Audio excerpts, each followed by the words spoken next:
Welcome to Tradespoon. My name is Vlad Karpel. I'm the founder and CEO of Tradespoon. And today I'd like to talk about technical analysis. We're continuing with advanced technical analysis. We're taking a look at the upper studies and the lower studies. We have covered the Bollinger Bands, and now let's take a look at simple envelopes. So let's take a look. A moving average envelope creates a channel that parallels a moving average. It allows you to identify the trend and use the upper and low boundaries as support and resistance levels. Unlike Bollinger Bands, moving average envelopes have the same distance between the upper and lower bands. Moving average envelopes are effective tools not only for identifying support and resistance, but also for helping to establish limits and stop orders.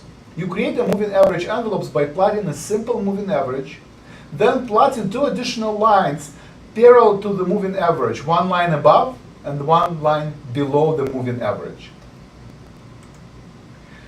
You can use it to place stop and limit orders.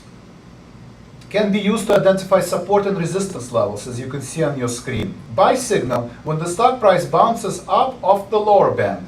Sell signal, you can set your price target at the upper boundary of the envelopes. So let's talk about the setup. A break above the upper band often signals a new bullish trend is underway. Conversely, if the stock breaks below the lower band, this could signal a new bearish trend is developing. Like many technical indicators, these signals should be analyzed in the context of the current trend and other support and resistance lines established by Tradespoon technology or other technical indicators. As always, you can visit us at tradespoon.com to learn more about Tradespoon analysis and visit our webinars.